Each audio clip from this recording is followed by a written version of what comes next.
Let's draw some sharp-based creatures or things.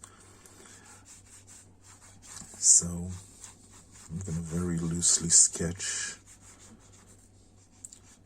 some characters.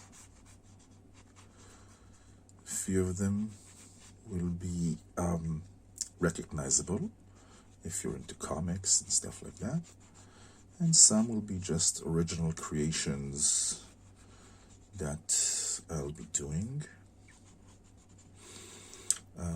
It was brought to my attention that when I draw and talk, sometimes I kind of drag a few of the words. I'm going to try not to do it. It's just that when I focus on the drawing, then usually or sometimes I kind of lose track of what I was saying, and it's a risk. It's a professional risk. So this is going to be the Green Goblin, and I'm gonna draw him extra sharp just to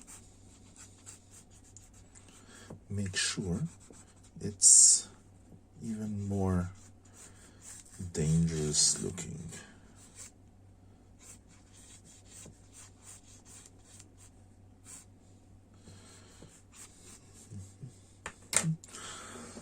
Also, of course, I sometimes hum when I draw. Again, you'll have to excuse me.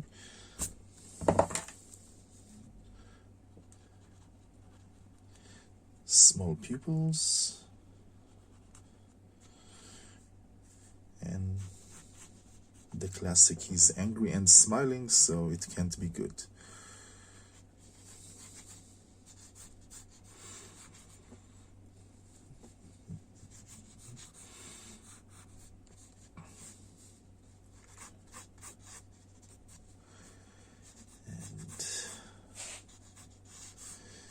Even the muscles I'm going to draw in sharp shapes.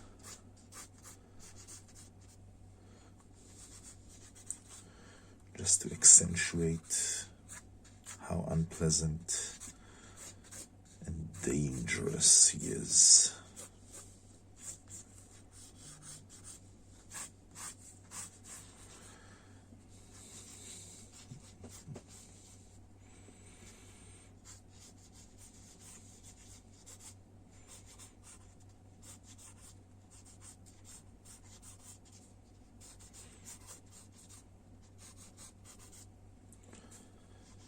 Let's have him hold a pumpkin bomb.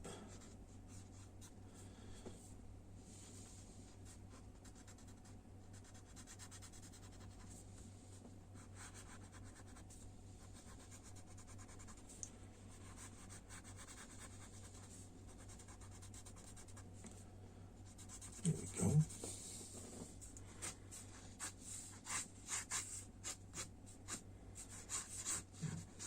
His satchel here to the side. This is not a man purse or a fanny pack.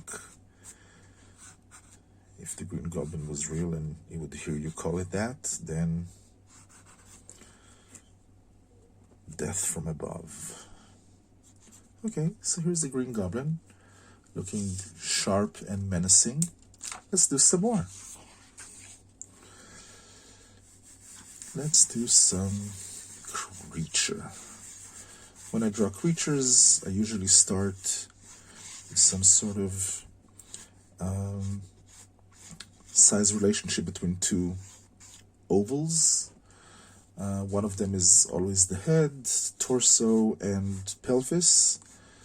And from the sizes of them, by the different sizes, the largest one usually is the focus of the creature. So if I enlarge the head into something like this, then this will mean that his head is where the viewer's focus and main interest of the creature is going to be. So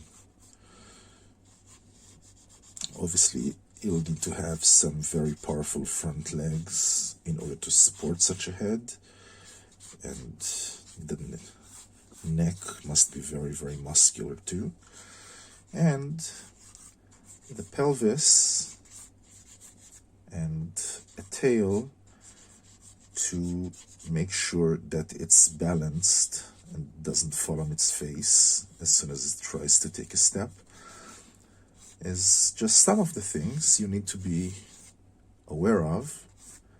Look forward to my creature design workshop really, really soon, which will be available for free on YouTube. Just come on and watch. And now, as soon as I decided to put the eye this big, it gave me all this area free, which means I'll probably use this space to have him have a powerful jaw.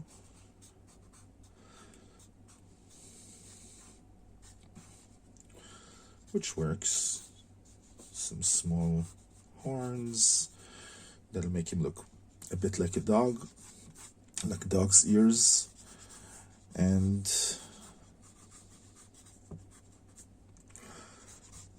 yeah, something like this.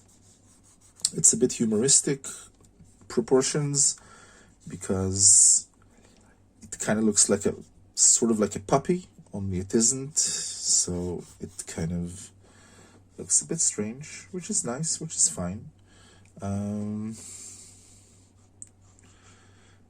gonna have him have a small pupil just to make you look a bit more dangerous.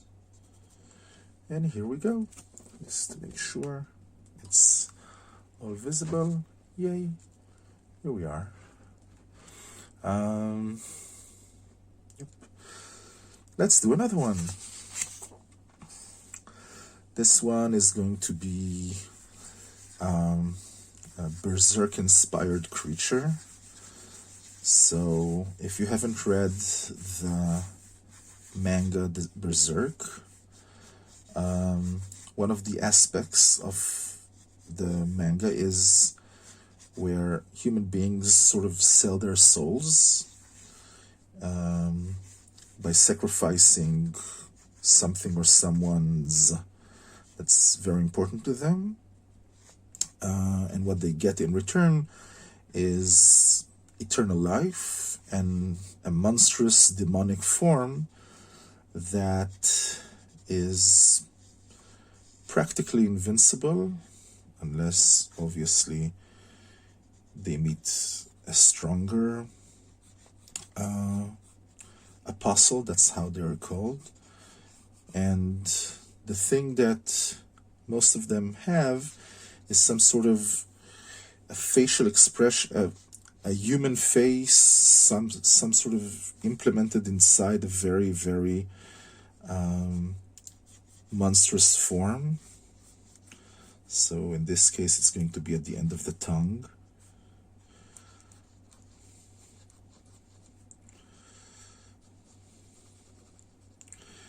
And they're partly tragic and partly horrifying and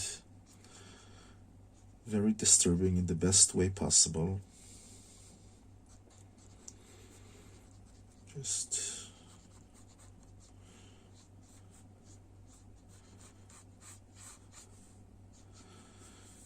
let's have some teeth because, you know, danger. Sharp and terrible, and kind of sort of guarding the tongue.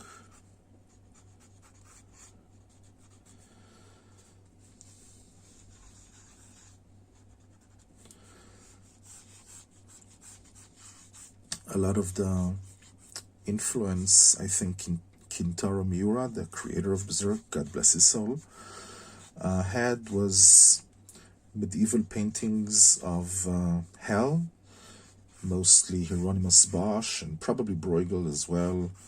Some pretty awesome guys with some twisted sense of aesthetics.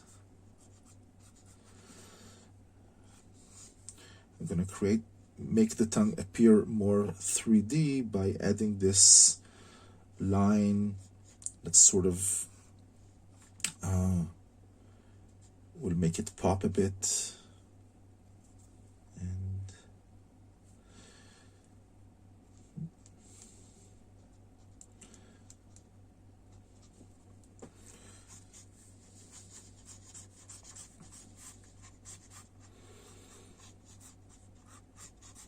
multiple arms is very common in their designs. And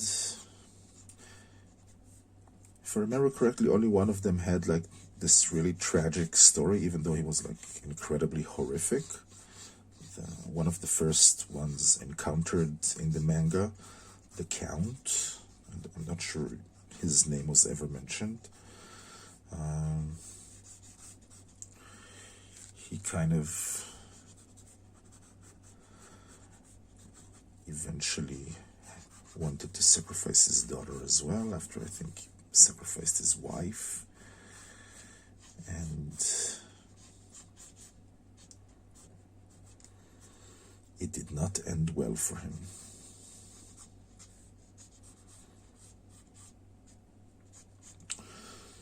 So,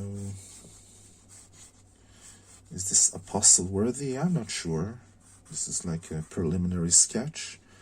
Let me know if you want to see me carrying it on and making something absolutely horrific from it.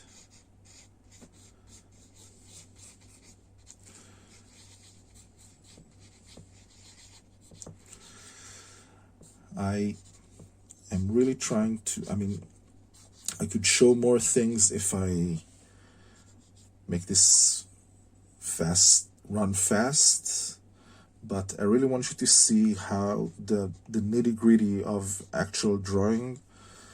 There was no preliminary sketch. This is it. My thought process is kind of on display here, and there were no rehearsals or something like that. It's just me doodling.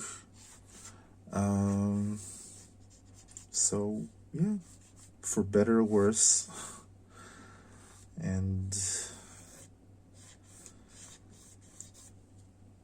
yeah, so something like that. We'll stop it here, and join me next time for, I think it's going to be some facial expressions and shapes. It's going to be awesome. See you then.